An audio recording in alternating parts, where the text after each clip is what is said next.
Ikaze kuri Lioness All Talent ni channel yazi kuzamura impano zose. Ngira ngo urumva iyo bavuze All Talent nk'umuntu mbona usobanutse kabisa bita wumva icyo bishatse kuvuga. All Talent yashingiye kuri tara zose zishoboka, ariko noneho wenda wowe ntago tugutume mu buryo bw'ukuje kugaragaza impano n'uburyo kugira ngo wenda ugire ikiganiro tugezaho cyerekeranye wenda n'isesengura ku bigendanye n'imikino. Wumva utuje, wumve umerewe neza, kuko iyi channel ni ya buri wese. Kandi turagushimiye kuba mbere na mbere kugira ugire icyo tugezaho. Turagushimiye ko wafashe umwanya wawe ukaza kutubera umushyitsi. Uratangira wibwira abadukurikiye ndetse n'ikikuzanye, kandi nkeka yuko uko byagenda kose uje uzi abo turi bo ntago ari bwo bwa mbere wumvishe iyi channel. Turagushimiye cyane kandi tuguhaye ikaze. Urakoze cyane. Murakoze cyane kumpa ijambo cyangwa se ikaze kuri iyi channel yanyu bita Lioness All Talent cyangwa se Lata. Amazina yanjye banyita Habumugisha Abeli, bakunze kumpimba Foden, kuko nyine nakuze nkunda ibintu bya siporo, nkunda no gukina football kabisa. Murakoze rero kunyakira kuri iyi channel. Nzanywe no gusesengura amakuru ya siporo cyangwa se amakuru y'imikino agezweho kuri uyu mugoroba. Ndaza kubagezaho ingingo ebyiri zikomeye.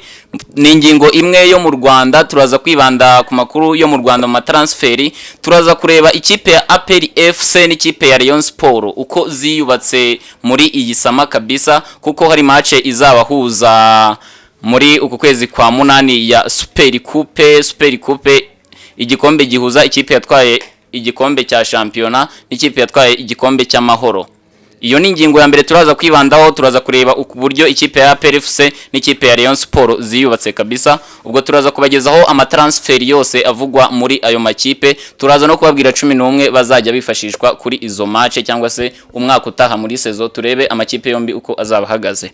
Ingingo ya kabiri turaza kujya ku bukwe buri i Burayi, ni FIFA Club World Cup cyangwa se igikombe cy'isi cy'amakrebe. Finale ni ku munsi w'ejo ku isaha y'isa 3 kabisa, hagati y'ikipe ya Paris Saint-Germain n'ikipe ya Chelsea. Tuzaba tureba 11 baraza kuba abatoza bombi bifashisha, ndetse tubabwire amakuru agiye atandukanye ari breaking news. Ubwo yose muraza kuyagezaho hano kabisa. Wowe utarakanda subscribe kuri Lioness All Talent cyangwa se Lata, kanda subscribe kugira ngo tujye tubana kabisa. Banyita Abeli Habumugisha, ni munyibagirwe. Reka dutangire.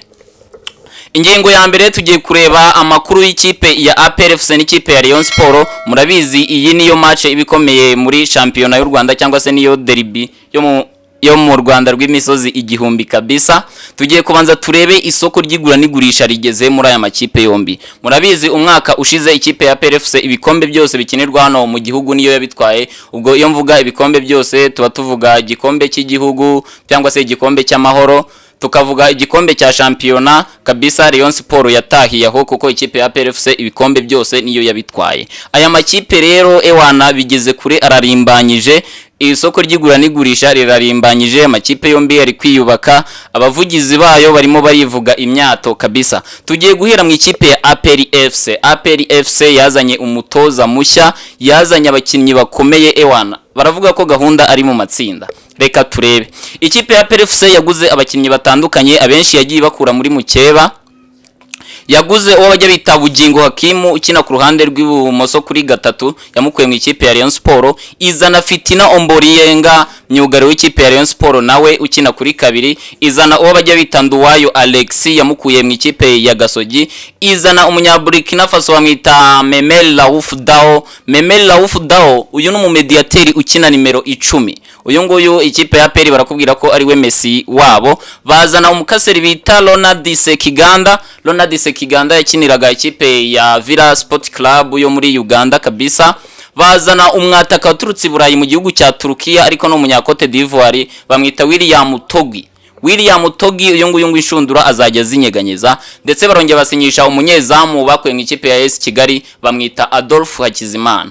Muri kumva ko bakoze transferi zikomeye kandi nyinshi. Ntago baramforushije cyane, kuko abakinnyi benshi bazanyemo n'abasimbura, uretse byibura nka batatu bazajya babanzamo cyangwa babiri. Ariko ikipe ya APR yari isanzwe ikomeye, uri kumva nukongera effective mu gihe abo bita babaka basohotse mu ikipe ya APR FC, hari n'abandi bagiye batiza, tuzagenda tubababwira. Hanyuma ku ruhande rw'ikipe ya Rayon Sport nayo abakinnyi benshi bayo baragiye, kuko abenshi bagiye muri mukeba, abandi basoje amasezerano, ariko yazanye umunyezamu metero 1 na santimetero 96 abura amasantimetero 4 kugira ngo agire metero 2. No munyasenegal bamwita Idrissa Kouyaté. Idrissa Kouyaté umunyasenegal niwe muzamu ikipe ya Rayon Sport yazanye nyuma yo gutandukana n'uwo bajya bita Kadim Ndiaye.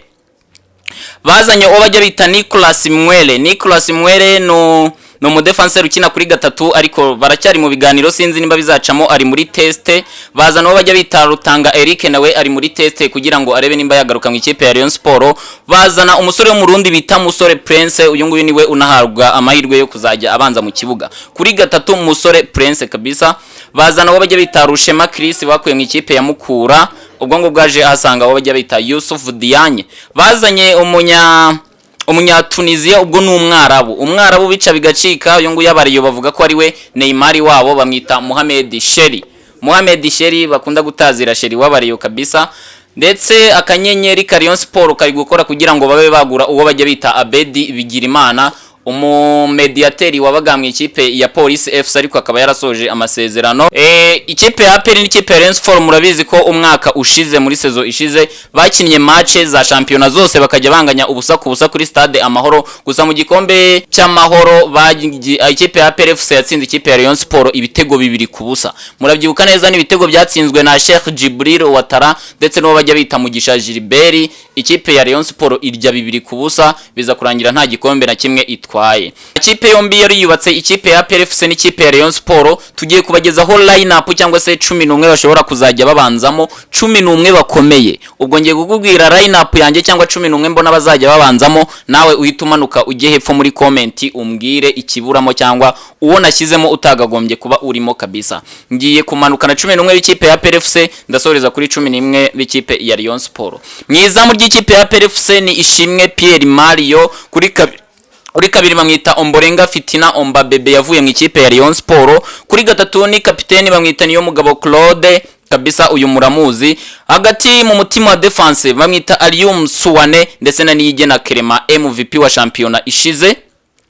Mediana y'Urutare azaba ariyo ya mbere muri East African Community cyangwa se muri EAC kabisa, bamwita Seydou Yusuf Dauda, azajya yicaza Ronald Sekiganda se. Reka dutegereza, ariko ngewe nabanzamo Ronald Sekiganda. Hagati hazaba harimo uwo bajya bita umunyarwanda bamwita Ruboneka Jean Bosco kabisa, ndetse ku 10 akazaba hari uwo bajya bita Raouf Memel Dao umunyaburkina Faso. Hano mediane ya batatu Seydou Yusuf Dauda, Ruboneka Jean Bosco ndetse n'uwo bajya bita Raouf Memel Dao. Bega mediane ikomeye. Ku ruhande rw'iburyo bamwita Sheikh Jibril Ouattara umunyaburkina Faso wari ugiye kuba top scorer mu mwaka ushize, bahisemo ko bazajya bamukinisha ku ruhande rw'iburyo. Ku ruhande rw'ibumoso no mugande bamwita Denis Omedinho kabisa, batekisha rutahizamu wavuye muri Cote d'Ivoire ariko wakinaga i Burayi muri Turukiya, bamwita William Togi ubwazajya yicaza Mamadou Sy. Reka nyisubiremo, ni Ishimwe Pierre Mario, Omborenga Fitina, Niyomugabo Claude, Alium Suwane ndetse na Niyigena Clement. Hagati mu kibuga ni Dauda Yusuf, Seydou, Ruboneka Jean Bosco ndetse na Raouf Memel Dao, Sheikh Jibril Ouattara, Denis Omedi na William Togi. Ikipe ya APR FC izaba ikomeye cyane, izaba ifite bench ikomeye, iriho abo bajya bita ba Mamadou Sy, iriho bajya bita ikipe ya APR FC izaba ikomeye cyane. Ba Muhammadu Lamine bari hanze, ba Ronald Sekiganda bari hanze, umuriro wo kotera kure. Ku rundi ruhande ikipe ya Rayon Sport ngiye gukora line-up nkurikije abakinnyi yaguze, ubwo namwe muraza kumbwira ikipe izaba ikomeye hagati y'amakipe yombi abiri, iyo muzaha amahirwe yo kuzahatanira championnat ndetse bakagera no mu mikino nyafurika kure. Umunyezamu w'Unyasenegal bamwita Idrissa Kouyaté, umunyezamu muremure ufite 1 na santimetero 96. Serumogo Ali Omari kuri kabiri, kuri gatatu bamwita Musore Prince. Mu mutima defenseur ni Rushema Chris ndetse n'uwo bajya bita Yusuf Diagne. Hagati mu kibuga Rayon Sport nayo izaba ikomeye, bazaba bafite abakinnyi batandukanye nkande Mohamed Sheri umunyatunisia kabisa umwarabu, Abed Bigirimana ugiye gusinya mu ikipe ya Rayon Sport, ndetse n'uyu mupeti bita Gloire Tambwe w'umurundi kabisa, uri kumva ko nabo azaba ari mediane ikomeye. Bazajya batakisha abataka babiri, ariko Faringanya asa n'uhengamiye iburyo, Abedi Biramahire ku ruhande rumwe, Faringanye urundi, batakisha bajya bita Shadrack Bingi Bello wavuye muri DSMP, ni umukongomani w'imyaka 20 kabisa. Amakipe yose azaba akomeye. Ndetse tumukimara kubabwira izo line-up, ntago twakibagirwa kubabwira ko hari match izahuza ikipe ya Rayon Sport ndetse n'ikipe ya APR FC. Ubwo ni Rwanda Super Cup ihuza ikipe iba yatwaye igikombe cya shampiyona n'ikipe iba yatwaye igikombe cy'amahoro. Ni mwuku kwa munani kabisa kuri stade Amahoro i Remera. Ikipe ya APR FC yakira ikipe ya Rayon Sport. Ndetse ntago twakibagirwa kubabwira Rayon Day, ikipe ya Rayon Sport yakaniye ngo izamanura ikipe ya Young Africans yageze kuri finali ya CAF Confederation Cup Nyafurika kabisa, niyo bazakina muri stade Amahoro kuri Rayon Day cyangwa se umunsi w'igikundiro. Ikipe ya APR FC nayo iri kwitegura umwiherero wayo uzabera mu Barabu muri Tunisia. Ikipe ya APR FC iradanangiye, igisigaye no kujya gukora umwiherero muri Tunisia mu Barabu igakina n'imikino ya gishuti. Gusa ntago twakibagirwa kubabwira ko hari abandi bakinnyi ikipe ya Rayon Sport igitegereje batatu, harimo abakina ku mpande ndetse n'umumediateri umwe mushobora kuzagurirwa kuri ya gahunda y'ubururu bwacu cyangwa se akanyenyeri kabisa. Ingingo y'umunsi ejo i Burayi, inkuru yiriwe ivuga uyu munsi ndetse izirigwe ivuga kugeza ejo nka saa 5 z'ijoro, ni FIFA Club World Cup final kabisa, cyangwa se igikombe cy'isi cy'amaklebe. Match y'umuriro kabisa, umuriro kotera kure. Ikipe ya Paris Saint-Germain izaba yakinnye n'ikipe ya Chelsea. Ni igikombe cy'isi cy'amakarabu cyangwa se cy'amakipe kiri kubera muri Amerika kabisa. Twitege iki hagati y'ikipe ya Paris Saint-Germain ndetse n'ikipe ya Chelsea? Umutoza Luis Enrique arakubwira mbere yo guhura n'ikipe ya Real Madrid, yaravuze ngo ngewe ngiye guhorera Barcelona kuko niyo mfana, ikipe ya Real Madrid ngiye kuyikubita. Arangije ayikubita ibitego 4-0. Ikipe ya Paris Saint-Germain igeze ku mukino wa nyuma yo kwandagaza ikipe ya Real Madrid cyangwa se ikipe y'ubwami Los Blancos yitsinze ibitego 4. Uwo bajya bita Fabian Ruiz yabateye ibitego 2, uwo bajya bita Ousmane Dembele aterekamo igitego 1, ndetse na Goncalo Ramos winjiye mu kibuga asimbuye. Ikipe ya Real Madrid itsindwa ibitego 4-0 n'umutoza Luis Enrique wigeze guca mu ikipe ya Paris Saint-Germain. Ndetse ikipe ya Chelsea bagiye guhura nayo y'umutoza Enzo Maresca yari yatsinze ikipe ya Fluminense yo muri Brazil ibitego 2-0. Ibitego byo bya rutahizamu mushya wavuturutse mu ikipe ya Brighton bamwita Joao Pedro niwe wari wabatsinze ibitego 2. Amakipe yombi agiye guhura kuri finali yaramaze gutsinda imikino yayo kabisa, yose yaritwaye neza kandi yagiye atsinda atinjijwe ibitego, kuko ikipe ya Paris Saint-Germain yatsinze 4-0 mu gihe ikipe ya Chelsea yatsinze ibitego 2-0. Ni kuri iki cyumweru saa 3 z'ijoro kabisa kuri MetLife Stadium iherereye muri Rutherford cyangwa se muri New Jersey muri USA cyangwa se muri Leta Zunze Ubumwe za Amerika. Stadium bayita MetLife Stadium, niho match iraza kuba ibera. Ni match iraza gusifuzwa n'umusifuzi w'umunya Australia bita Alireza Fagani niwe uraza gusifura iyi match kabisa. Amakipe yombi yari yubatse, abakinnyi bose barahari uretse nka William Pacho wabonye ikarita y'umutuku kuri match iheruka ya Paris Saint-Germain yatsinze ngo ikipe ya Bayern Munchen, ariko abandi baraza kuba bahari kabisa. Tugiye kubagezaho 11 bazaba bifashishwa mu makipe yombi ndetse tubasesengurire dukurikije uko tubona iyi match. Mu ikipe ya Chelsea mwizamu bamwita Robert Sanchez niwe muzamu w'ikipe ya Chelsea, ni umuzamu uri kwitwara neza. Kuri kabiri bamwita Malo Gusto nawe ntago yari yakora amakosa. Kuri gatatu bamwita Mike Cucurella, no umudefenseur uri kwitwara neza ndetse muri iki gikombe cy'isi cy'amaklub. Mu gihe mutima defenseur ni babiri bamwita Trevor Chalobah, azabafatanya no bajya bita Levi Colwill. Iyi ngiyi ni partnership y'aba defenseur babiri itanyeganyezwa, Trevor Chalobah ndetse n'uwo bajya bita Levi Colwill kabisa. Hagati mu kibuga ha Chelsea ni urukuta rukomeye cyane, ndetse uwo bajya bita mu defensive midfielder cyangwa se nimero 6 wa Chelsea bamwita Moise Caicedo. Muramuzi uyu musore, ni umusore ukomeye cyane mu kwambura imipira ndetse n'amashoti ya kure. Moise Caicedo nyuma yo guturuka mu mvune cyangwa se kuva mu mvune yari yagize mu ivi araza kuba ahari.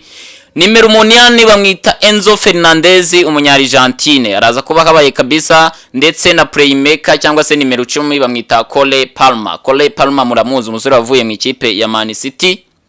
Ku ruhande rumwe bamwita Christopher Nkunku araza kubaca kuri 11, Joao Pedro kuri 7, ndetse batakishwa bajya bita Pedro Neto araza kuba kina ku ruhande rw'iburyo, Christopher Nkunku ku ruhande rw'ibumoso, ndetse batakisha rutahizamu bakwe muri Brighton bamwita Joao Pedro. Abo ni 11 Chelsea ishobora kwifashisha, ubwo ni possible lineup kabisa, tutibagiye abasore nk'abantu ni Madueke bashobora kuza kuba bari kuri bench. Hanyuma ku ikipe ya Paris Saint-Germain irakomeye cyane, iyi kipe irakomeye, 11 bayo barakomeye. Umunyezamu bamwita Gianluigi Donnarumma umutaliyane ni uraza kuba ari mwizamu, kuri 2 ni Achraf Hakimi, kuri 3 bamwita Nuno Mendes azabafatanya, ndetse umutima defenseur ni wabajya bita Lucas Beraldo, tutibagiye uwo bajya bita Marquinhos. Lucas Beraldo yasimbuye William Pacho wagize ikarita y'umutuku, ubwo haraza kuba hari partnership ye n'uwo bajya bita Marquinhos. Mediane zombi nizo ziraza kuba zikora akazi gakomeye, kuko niho amakipe yomba afite imbaraga. Bamwita Vitinha muri mediane ikipe ya Paris Saint-Germain araza kuba yafatanya n'uwo bajya bita Joao Neves, tutibagiye Fabian Ruiz kabisa. Vitinha, Joao Neves and Fabian Ruiz nibo baraza kuba bari muri mediane. Uruhande rumwe bamwita Kvicha Kvaratskhelia, Desire Doué batakisha Ousmane Dembele ukwiriye Ballon d'Or kabisa. Amakipe yombi mediane zayo nizo ngiye kugarukaho kuko arakomeye. Duhereye ku mutoza Enzo Maresca, no mutoza agaragaje kudahungetwa cyangwa se gutsindwa ibitego, no mutoza uri defensive ariko akagucunga gukubita nk'ibitego nka 2 akaryama mwiza mu match karangira, mu gihe uyu nguyu wa Paris Saint-Germain we Ewana Luis Enrique arakwataka, wowe baro ukayihigisha itoroshi. Uyu bamwita Luis Enrique rero nta bindi byinshi byo kumuvugaho, nuko nzi ko yagaragaje guhozamo muri uyu mwaka, kuko yatwaye ibikombe byinshi, yatwaye UEFA Champions League, yatwaye France Ligue A, yatwaye igikombe cy'igihugu cy'Ubufaransa, ndetse tumutegereje kuri iyi FIFA Club World Cup. Byitezwe ko ikipe ya Chelsea iraza gutsindwa ibitego byinshi. Ngiye nkurikije iyi match, Chelsea ntago yatsindwa ibitego biri hasi ya 2 kabisa, ndavuga ni nka 2 cyangwa 3 nkurikije ukuntu iyi match nyibona. Mediane ya Paris Saint-Germain nicyo kintu kiza kugora ikipe ya Chelsea, nubwo nayo ari kwikomeye. Uyu musore bita Vitinha no musore mubi uba urimo yandagaza abandi bagenzi be, ushobora gutanga baro ahantu ayishaka, ushobora gutsinda ndetse agatanga n'ama assist. Joao Neves nimero 10 nta experience afite, ariko nawe arabafasha cyane. Umusore w'umunya Espagne bita Fabian Ruiz Ewan, uyu nguyu murabizi ibintu yakoreye Real Madrid, yahiteye ibitego 2.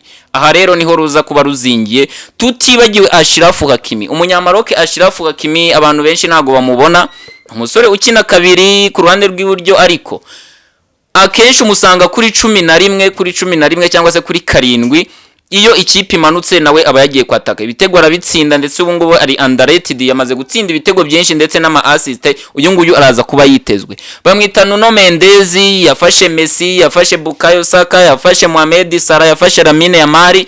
Abo bose mvuze barahuye, ariko nta numwe wamutsinze igitego. Nuno Mendes rero kuri 3 nawe araza kuba ari mubaya cyane. Lucas Beraldo ndetse na Marquinhos bo ni duo imenyeranye, nta byinshi byo kubavugaho mfite. Marquinhos nka kapiteni araza kuba ameze neza. Ataka ikipe ya Paris Saint-Germain, uyu mwana bamwita Desire Doué, murambizi ibintu yakoze kuri finali ya UEFA Champions League, ndetse agomeje gukora neza cyane. Desire Doué ni mubaya, umuntu bajya bita Mike Kukurera natitonda baraza kumwandagaza, ndetse ikipe ya Chelsea biraza kuyiviramo gutsindwa ibitego byinshi. Tutibagiye uyu bita Kvicha Kvaratskhelia umunya Georgia kabisa uri kwitwara neza. Kvicha Kvaratskhelia ni umusore ucenga yinjira muri box, kandi akaba ashobora gutanga n'ama assist n'ibitego arabitsinda. Ubwo rero uyu musore bajya bita Malo Gusto asabwa kwitonda kuri Kvicha Kvaratskhelia, kuko niwe baraza kujya bahura inshuro nyinshi. Ballon d'Or yigendera umufaransa bamwita Ousmane Dembele kabisa. Mwi minsi bari kumukinisha nimero 9 cyangwa se false 9, kuko nta rutahizamu Goncalo Ramos yarafropinze ntago abanza mu kibuga. Uyu rero bajya bita Ousmane Dembele, muramuzi ibitego atsinda, ibitego finishing, assist. Iyo atatsinze yaba yatanze assist. Uyu rero araza kuba yitezwe. Muri make ya ikipe ya Paris Saint-Germain ewana ni ikibazo cy'igihe tukaza kureba ibintu ikipe ya Chelsea baraza kuba bayikorera. Ikipe ya Chelsea nta byinshi nza kuyivugaho, gusa umunyezamu wabo Robert Sanchez ari kwitwara neza, Mike Cucurella, gusa uruhande rwa Malo Gusto baze gushyiramo imbaraga. Trevoh Chalobah na Levi Colwill nta experience bafitanye, ni match ishobora kuza kubagora nkurikije attack ya Paris Saint-Germain. Aba basore nta mikino myinshi y'Iburayi bakinanye, nicyo gishobora kuza kubagora kabisa. Trevoh Chalobah bari baramutije, Levi Colwill n'umwana ukizamuka, ubwo rero iyi match ishobora kuza kubaremerera. Umutoza Enzo Maresca natagira ibintu byinshi abaganiriza. Mediane ya Chelsea, Moises Caicedo arakomeye, Enzo Fernandez ndetse n'uwo bajya bita Cole Palmer. Ahangaha niho baturuka ibitego bya Chelsea. Umusore bita Cole Palmer, umusore ucenga ukina ku 10 ndetse wa assistinga cyane, niwe uraza kuba witezwe. Moises Caicedo kwambura baro, ndetse na Enzo Fernandez umwe mu ba mediateri dufite bakomeye, nawe araza kuba yitezwe kuri uyu mugoroba. Singira byinshi mvuga kuri Christopher Nkunku, uraza kuba akinishwa ku ruhande, akunda kuba yaravunitse, nta byinshi yari yatwereka. Gusa uyu musore bajya bita Pedro Neto wavuye mu ikipe ya Wolverhampton Wanderers ni mubaya nawe kabisa. Tutibagiwe uyu Joao Pedro ni umusore waje mu ikipe ya Chelsea, hashize iminsi 2 bahita bamujyana kuri match ya Fluminense, atsinda ibitego 2. Ubwo ngubwo bishatse kuvuga ko bajya bita Nicholas Jackson ndetse na Ryan Delap bashobora kuza kwicara hasi bakiga, kuko uyu Joao Pedro umutoza Enzo Maresca niyo ntwaro afite. Ku ikipe ya Paris Saint-Germain mutibagiwe bajya bita Bradley Barcola ndetse na Goncalo Ramos bashobora kuza kwinjira mu kibuga bagahindura umukino. Ni match itegereje rero ku iyi saa 3 z'ijoro kabisa. Ndababwira mwebwe mutarakanda subscribe, gukanda subscribe, gakanda share, like na comment. Iyi ni channel nshyashya Lions All Talent cyangwa se Lata kabisa, muzajya mubonaho impano nyinshi cyangwa se ibiganiro bisesenguye, amakuru y'imikino, ay'umuziki, byose muzajya mubibona hano kuri Lions. Nimba dukunze banza ukore subscribe, igitekerezo cyawe turagikeneye muri comment kabisa, mwese muri inshuti zacu. Agahiko ikipe ya Paris Saint-Germain ishobora kwesa kuri uyu mugoroba. Ikipe ya Paris Saint-Germain imaze gutwara ibikombe 4 muri uyu mwaka, isigaje ibikombe 2 kugira ngo igire icyo bita sextrapo cyangwa se ibikombe 6 mu mwaka umwe. Na amakipe 2 yonyine yabikoze, ni ikipe ya Barcelona ndetse n'ikipe ya Bayern Munchen. Ese umutoza Luis Enrique araza gutwara igikombe cye cya 5 kuri uyu mwaka kabisa? Reka twitege turebe. Ikipe ya Chelsea imaze gukina finali nyinshi z'Iburayi, ubwo ngubwo ni finali zitegurwa na UEFA, imaze gutsindwa finali 2 gusa. Ikipe ya Chelsea ikintu tuyizwiho nuko kuri finali ntago bapfa kuyicika, yaba yakinishije ikipe ya kabiri. Ikipe ya Chelsea kuri finali ibikomeye, murabyibuka kuri finali ya UEFA Champions League ubwo Man City yari ikomeye, ariko ikipe ya Chelsea yaraje batera igitego kimwe cya Hakim Ziyech ivamo. Cyatse kubabwira iki, ikipe ya Paris Saint-Germain irakomeye, ariko kuri uyu mugoroba ize kwitonda kabisa, ize kwitonda, kuko ikipe ya Chelsea iraza kuza nayo ibizi ko igiye gukina n'ikipe ikomeye, kandi Chelsea iraza kuba idefanda ishingira ku ma counter attack, kuko si impamya yuko yaza gukina ibintu bijyanye na possession. Paris Saint-Germain yo murayizi yatwaye UEFA Champions League kubisa ikipe ya Inter ibitego 5-0, yatwaye igikombe cy'igihugu cyangwa se Super Cup for French, yatwaye Ligue 1 shampiyona y'Ubufaransa, ndetse igeze muri FIFA Club World Cup igiye guhura na Chelsea. Kuri Super Coupe y'Iburayi izakina na Tottenham. Ibi bikombe 2 bisigaye ikipe ya Paris Saint-Germain ibitwara, izaba itwaye ibikombe 6 mu mwaka umwe, izaba ibaye ikipe ya 3 ibikoze kabisa.